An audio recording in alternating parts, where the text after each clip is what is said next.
This afternoon, to get proceedings going, I'd like to invite up Uncle Bill from the Biripi Land Council to do the acknowledgement of country. Firstly, I'd like to acknowledge a few people, and that's the Honourable Mr Warren Truss, thank you, Mr David Gillespie, Federal Member for Line, Mayor Peter Besley,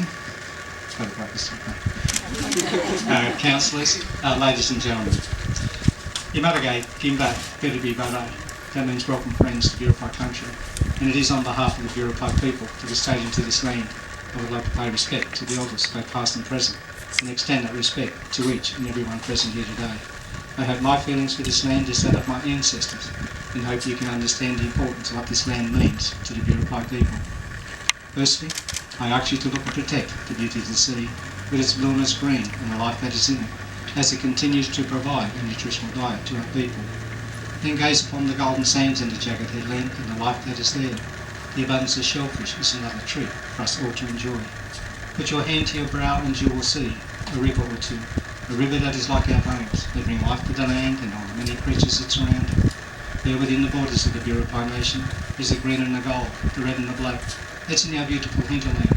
It has an abundance of wildlife, nuts and berries, and the shelter it provides us. Then there's the sky with its ever-changing mood, with the blue and the grey, the thunder and the whiteness of the lightning bolts. In the mornings there are reds, orange and yellows, and now and then they may be painted maple pink. And if for some reason you happen to miss it, don't worry too much, as it's repeated for you just before dusk. There are the ever-changing clouds and sometimes none at all, and the colours of the rainbow, such a sacred thing. Yes, we are the custodian to this great and beautiful land, handed down from our forefathers. So I seek the help of my brothers and sisters to maintain the trust of our ancestors and care for our culture and the land. Yet when we get old, too old to run, it is then we will pass on our land and culture to a much younger one.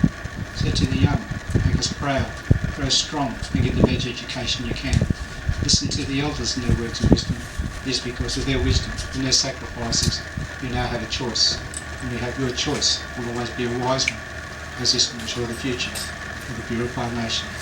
Jump. Matagai, Madam Bill, having us come, you're welcome. Thank you. Very much, Bill.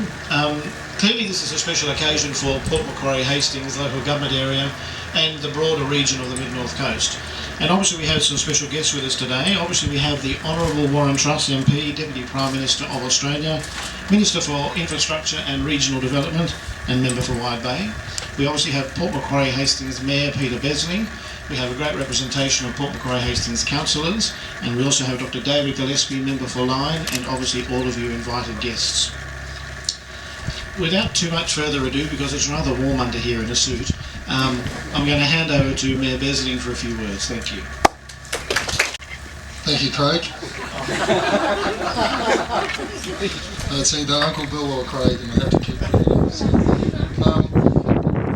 First of all, thank you, Uncle Bill, for that beautiful welcome to country. It's always fantastic, and I don't want to go on about how much I love it, but it is tremendous, and we really appreciate you turning up today and being part of this ceremony. To the Honourable Warren Truss MP, Deputy Prime Minister, Minister for Infrastructure and Regional Development, a very warm welcome to Port Macquarie and to our region. It's always great to have a Deputy Prime Minister here, and we welcome you here with open arms. Thank you very much. To Dr David Gillespie, thank you David for being here, and our councillors, we have Deputy Mayor Councillor Adam Roberts, Councillor Levito, Councillor Sharon Griffiths of the back, Councillor Jeff Hawkins, have I missed anyone? And Councillor Trevor Sargent. Sorry, we're not wearing any uniform, so it's hard to tell. Welcome, and thank you very much for being part of this ceremony, and to everyone else here, as well as our Acting General Manager Craig Swift-McNair. It is a great moment today. It is a milestone in Port Macquarie's history and the history for our local government area. For the first time we have unlocked something that was holding us back in terms of bringing larger jets to the area. And we're talking about the B737 800s and the A320 aircrafts. What that will provide for our community is an opportunity to help drive our economic growth into the future.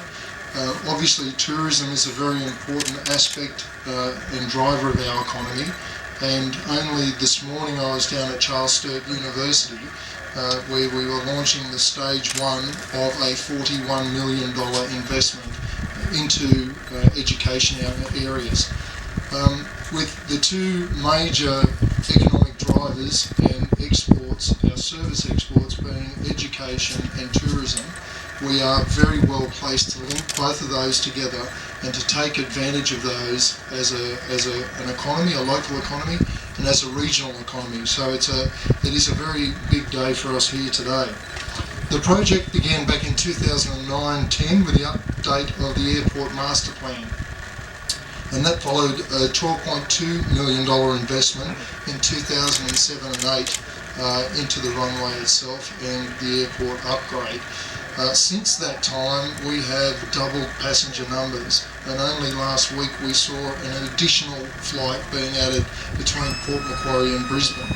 And I know everyone's keen to know about what happens next with Melbourne, and I can tell you that myself, the Acting General Manager and staff have been in discussions, and we've actually flown to Brisbane and flown to Melbourne, and we're in constant discussion with a number of airlines to try and make that not only a possibility but turn it into a reality.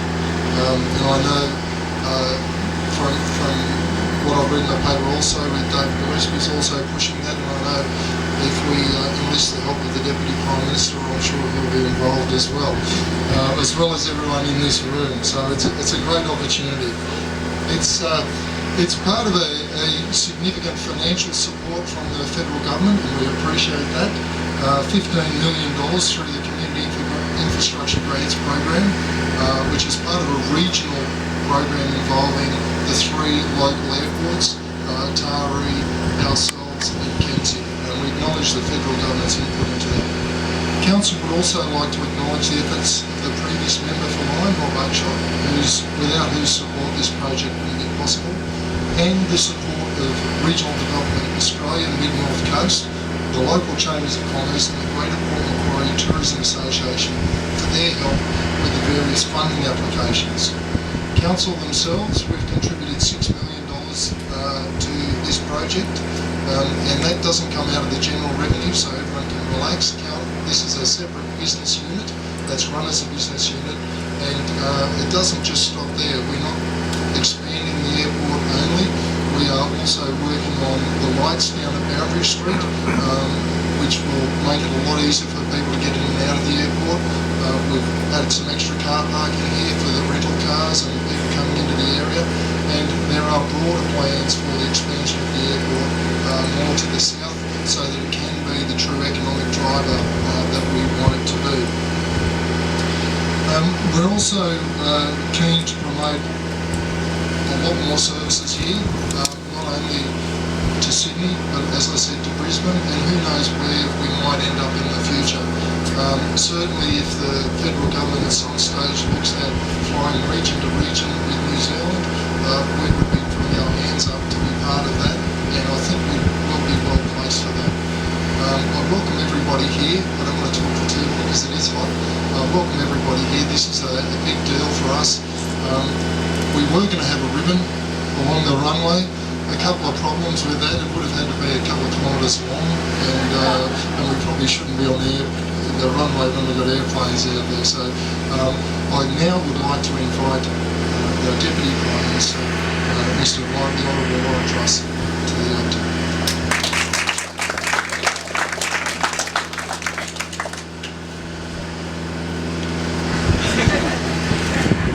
Well, thank you very much, Mayor Peter and councillors, David Gillespie, my parliamentary colleague, Uncle Bill, and other distinguished guests and ladies and gentlemen. Well, it certainly is a great pleasure to be here today and to join with the people of Port Macquarie and the Hastings region to celebrate the opening of these extensions to the facilities at Port Macquarie Airport. As the Mayor has already mentioned, by extending the runway and increasing the areas for taxiing, you're opening up Port Macquarie to the medium-sized jets that are the major workhorses of the Australian aviation industry.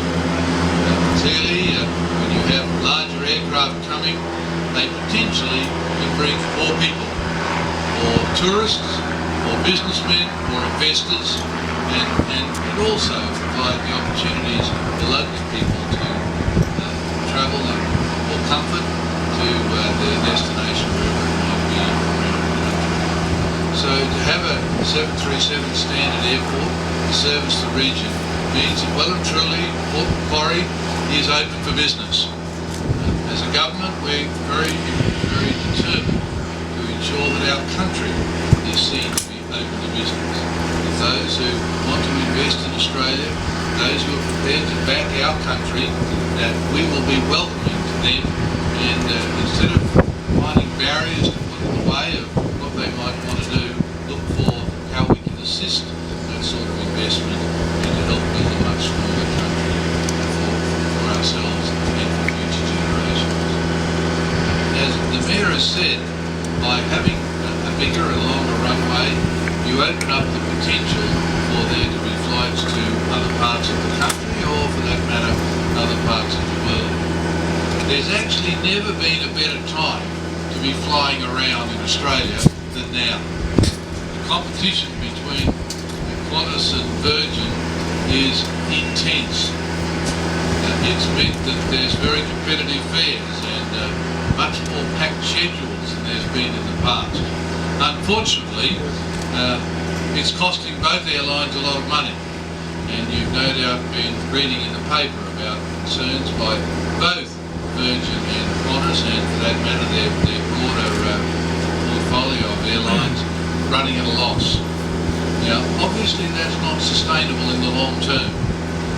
Airlines do have to make a profit like other businesses if they're going to survive. Aviation has traditionally, globally, been an exceptionally competitive industry, and also it's never been particularly a fair industry. You might all like to have a level playing field, but in aviation it's never been that way. There have been globally a lot of subsidies provided to the aviation sector. There have been governments who are willing to bail their airlines out every time they're in trouble, and that is and some of that has been built into the culture of the sector. Sometimes airlines start up because their owners like to fly, or have got a dream of providing a service, but they haven't yet thought through that you need a business plan that's actually going to work. Now, we do need people, and the history of Australian aviation is, I guess, coloured by people who are prepared to give it a go and made a success of it. And those are the people that have built Qantas and more recently Virgin, but Rex and other airlines, and given us a wonderful history as a nation for aviation. But on the other hand, others have come and gone quite quickly, and I know that there's been a share of those who've serviced this region over recent times.